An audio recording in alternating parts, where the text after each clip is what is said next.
Suppose करिए ये कोई लाइन है, यहाँ पे कोई पॉइंट ए है और पॉइंट बी है।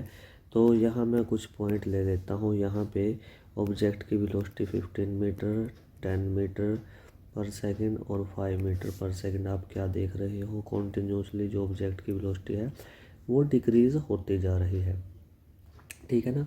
तो अब मैं इसके एक्सेलरेशन की अगर मैं बात करूं, इसका एक्सेलरेशन इस टाइम पे क्या है, नेगेटिव एक्सेलरेशन है। नेगेटिव एक्सेलरेशन है, पिछले वीडियो के अंदर मैं सारा कुछ बता चुका हूं क्यों नेगेटिव एक्सेलरेशन है। क्योंकि फाइनल वेलोसिटी जो है वो इनिशियल वेलोसिटी से कम है। माइनस करने पे हमारे पास वेलोसिटी भी क्या आती है, नेगेटिव आती है, ठीक है। तो इसकी जो एक्सेलरेशन की डायरेक्शन रहेगी वो डायरेक्शन क्या रहेगी, अपोजिट रहेगी वेलोसिटी से।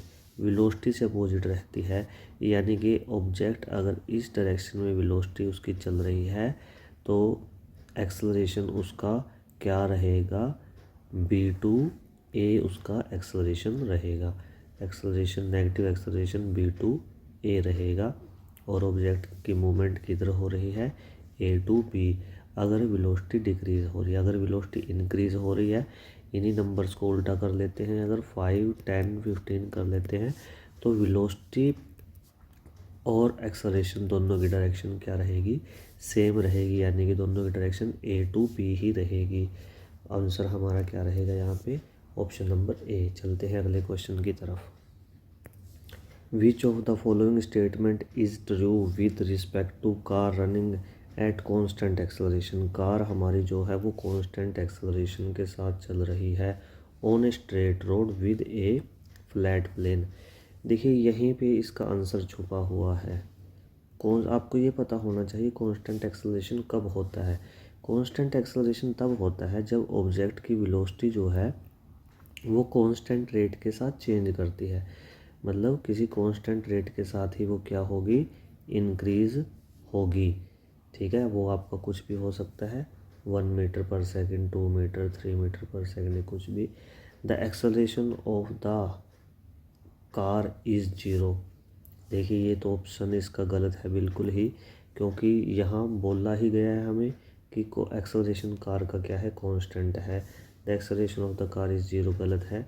The velocity of the car is zero बिल्कुल भी नहीं।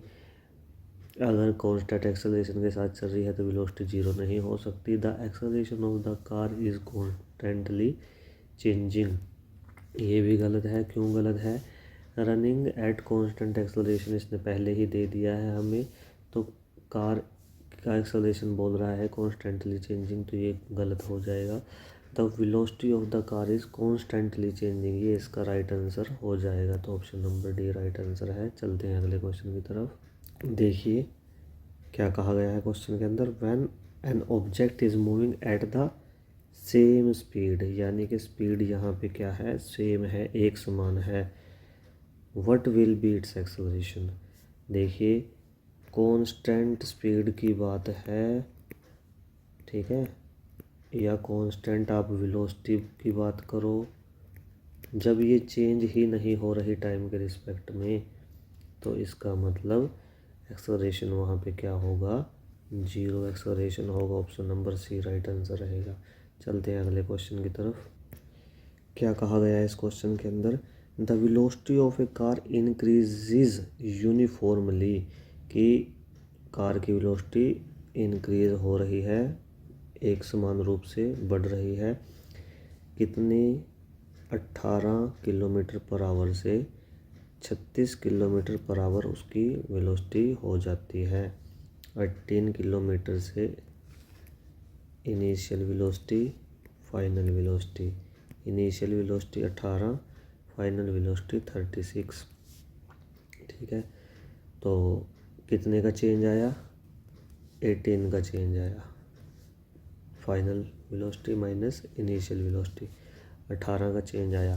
कितने टाइम के अंदर आया, 5 सेकंड के अंदर, ठीक है। अब यहाँ पे हमारे पास दिक्कत एक है कि हमें जो स्टैंडर्ड यूनिट के अंदर ही इसका आंसर निकालना है, मीटर पर सेकंड के अंदर, मीटर पर सेकंड स्क्वायर के अंदर आंसर निकालना है।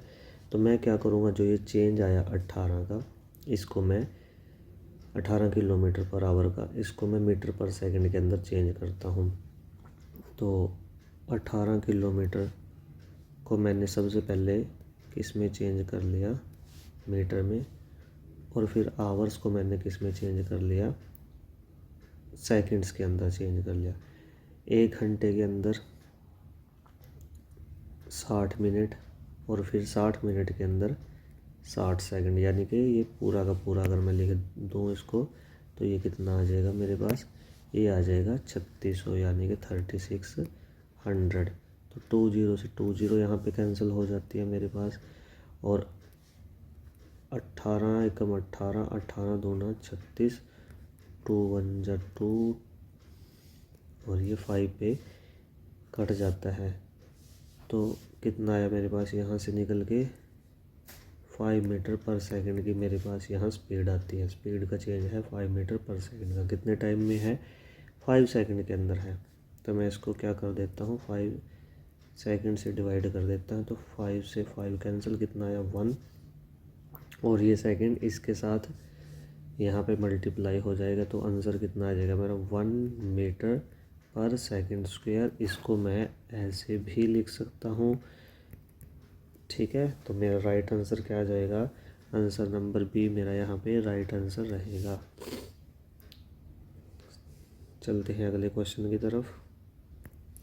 बहुत ही बढ़िया क्वेश्चन है, हाल ही में रेलवे एएलपी में पूछा गया था।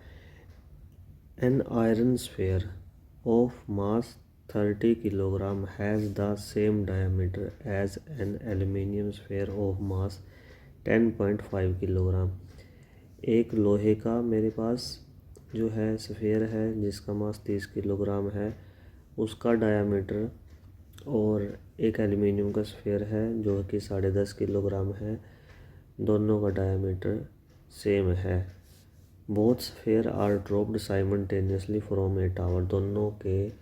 दोनों स्फेयर को एक टावर से फेंका जाता है। When they are 10 metre above from the ground they have the same. जब दोनों को एक टावर से फेंका जाता है तो उनकी कौन सी प्रॉपर्टी सेम रहेगी। देखिए हमारे पास अगर मैं बात करूं क्या चीज़ इनकी सेम रहने वाली है, तो इनकी एक्सेलरेशन की वैल्यू जो है वो सेम रहेगी, क्योंकि आप चाहे हल्का ऑब्जेक्ट हो चाहे भारी ऑब्जेक्ट हो, हमारी जो अर्थ है हर एक ऑब्जेक्ट को एक एक्सेलरेशन के साथ अपनी तरफ खींचती है, वो है 9.8 मीटर पर सेकंड स्क्वायर, यानी कि एक्सेलरेशन ड्यू टू ग्रेविटी। इसकी वैल्यू 9.8 मीटर पर सेकंड स्क्वायर है। इस एक्सेलरेशन के साथ वो अर्थ की तरफ आता है, ठीक है। तो 10 मीटर अबोव की जो ये बात की है, सब कुछ इसमें बच्चे का ध्यान भटकाने के लिए सारी वैल्यूज़ दी गई हैं। इसमें सिर्फ़ और सिर्फ एक ही कॉन्सेप्ट है कि जब आप किन्हीं भी दो ऑब्जेक्ट्स को किसी हाइट से नीचे ड्रॉप करते हो तो ये चीज़ जो कि एक्सेलरेशन ड्यू टू ग्रेविटी है, ना तो ये मास पे डिपेंड करती है, ना साइज पे, किसी चीज़ पे डिपेंड नहीं करती है। ये आपकी हर एक ऑब्जेक्ट के लिए, चाहे वो आपका छोटा सा कागज़ का टुकड़ा भी क्यों ना हो, ठीक है। तो एक्सेलरेशन ड्यू टू ग्रेविटी की वैल्यू सेम रहेगी। कौन सा ऑब्जेक्ट पहले आएगा कौन सा ऑब्जेक्ट बाद में आएगा ये बात अलग है, उसमें अदर कुछ रेजिस्टेंसेस और दूसरी बातें जो है लगानी पड़ती हैं, वो बाद की बात है। लेकिन फ़िलहाल यहाँ पे जो पूछा गया है उसका आंसर आपका बी आंसर रहेगा। एक्सेलरेशन की वैल्यू क्या रहेगी, सेम रहेगी। बहुत ही अच्छा क्वेश्चन है। चलते हैं अगले क्वेश्चन की तरफ। जीरो एक्सेलरेशन मीन्स, एक्सेलरेशन आपका जीरो कब होगा। देखिए एक्सेलरेशन मेरा तब जीरो होता है जब ऑब्जेक्ट की वेलोसिटी के अंदर कोई चेंज नहीं आता, यानी कि ऑब्जेक्ट की वेलोसिटी क्या रहती है, कांस्टेंट रहती है, तब एक्सेलरेशन क्या रहता है, जीरो रहता है। तो answer number option number A मेरा राइट आंसर हो जाएगा। चलते हैं अगले क्वेश्चन की तरफ। पॉजिटिव एक्सेलरेशन मीन्स, देखिए पॉजिटिव एक्सेलरेशन का मैंने मतलब बताया ही था आपको। The velocity of the object increases, कि ऑब्जेक्ट की वेलोसिटी क्या करती है, इंक्रीज करती है, मतलब वो बढ़ती है, चाहे वो कॉन्स्टेंटली बढ़े चाहे वेरिएबल बढ़े, लेकिन वो बढ़ेगी। ठीक है ना वो बात। तो आंसर नंबर सी मेरा राइट आंसर है यहाँ पे। चलते हैं अगले क्वेश्चन की तरफ। The acceleration of an object moving at uniform velocity. देखिए यहाँ पे क्या बोला है, यूनिफॉर्म वेलोसिटी, यानी वेलोसिटी कैसी है, यूनिफॉर्म है, यानी कि वेलोसिटी कैसी है, कांस्टेंट है। तो जब वेलोसिटी कांस्टेंट रहती है तो वहाँ पे एक्सेलरेशन क्या रहता है, एक्सेलरेशन वहाँ पे 0 रहता है। ऑप्शन नंबर डी मेरा राइट ऑप्शन है। चलते हैं अगले क्वेश्चन की तरफ। इस क्वेश्चन में हमसे एक्सेलरेशन की डायमेंशन पूछ ली है। देखिए डायमेंशन क्या होता है, सबसे पहले मैं आपको बता दूं कि मेरे पास 3 फंडामेंटल यूनिट में लेके चलता हूँ। मैं क्या पूरी फिजिक्स लेके चलती है इसका फंडामेंटल यूनिट्स।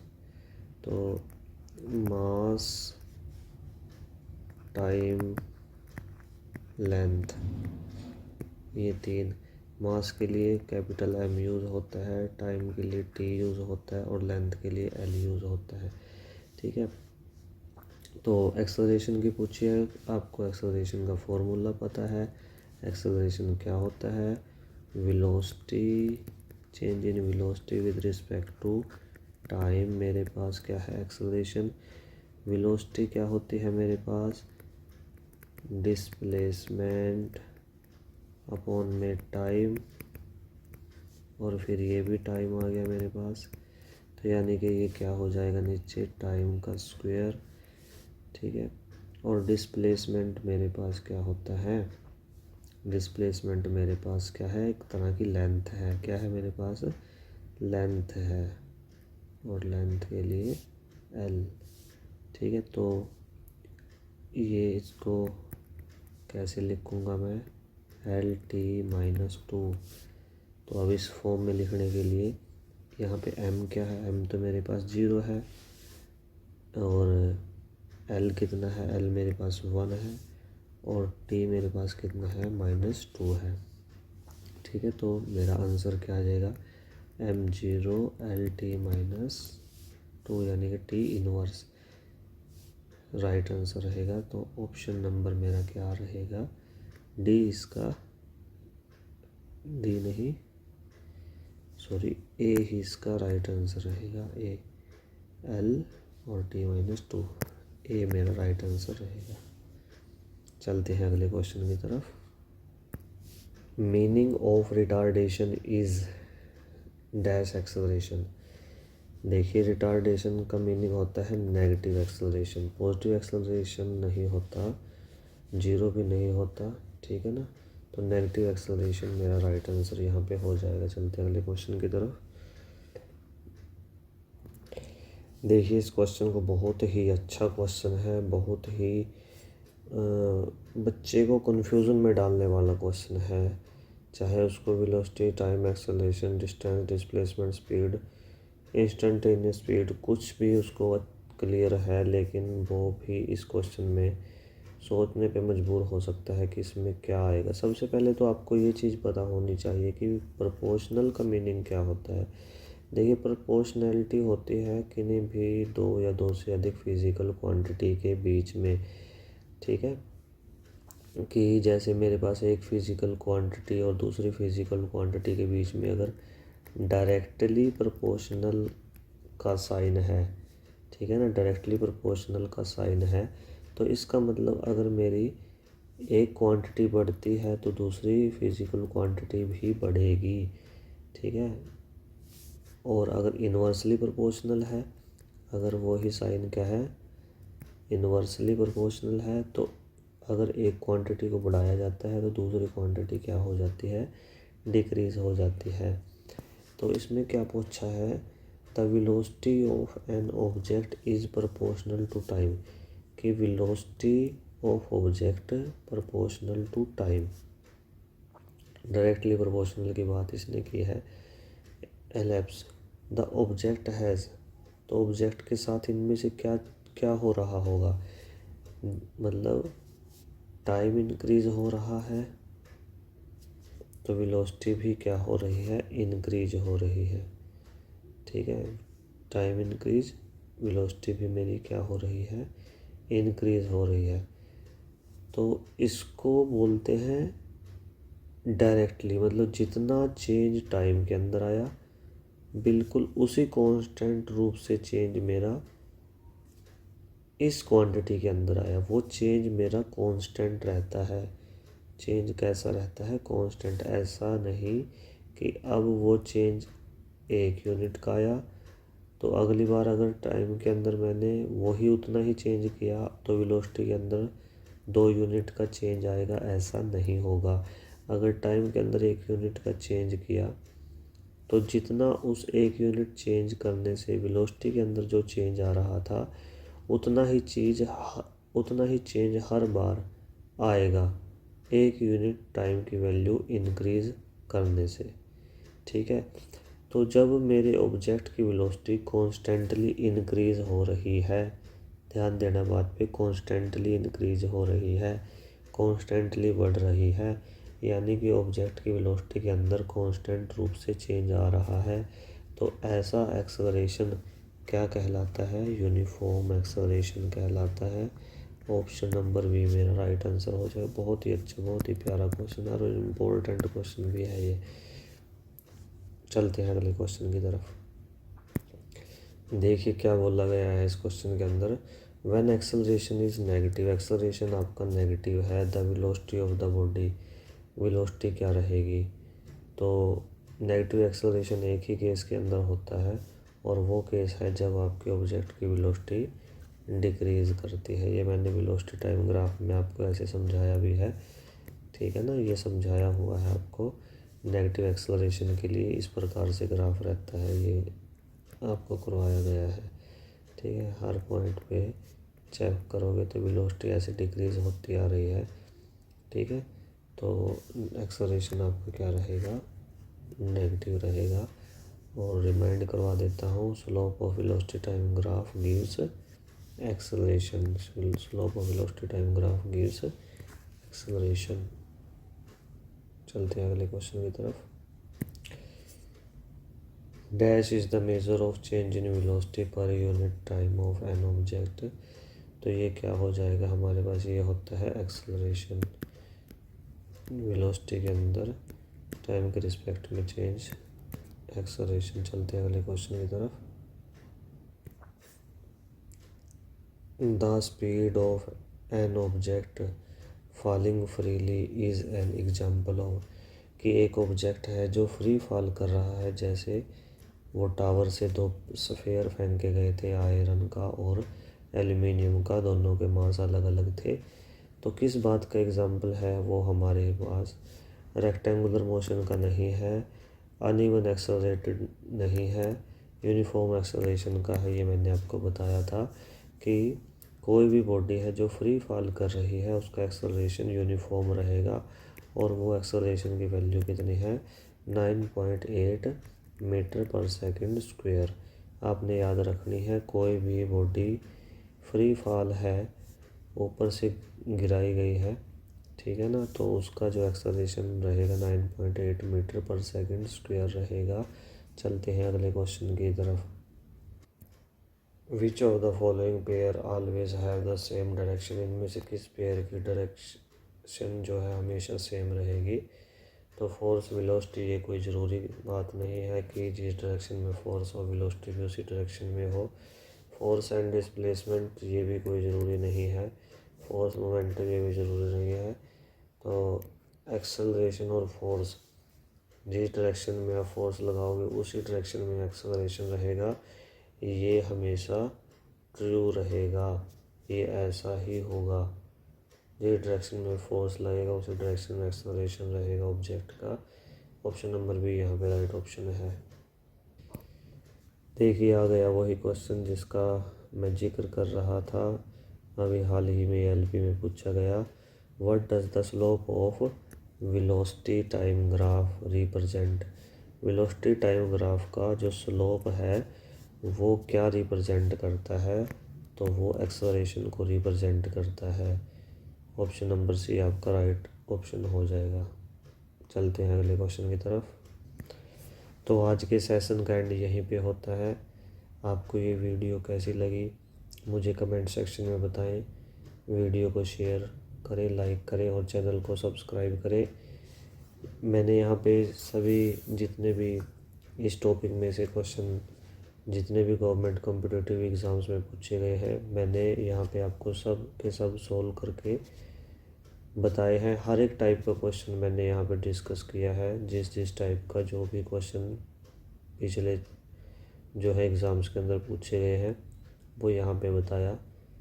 इनसे बाहर आपके पास कुछ भी नहीं आएगा। कोई इनसे बाहर क्वेश्चन आपके पास बन ही नहीं सकता।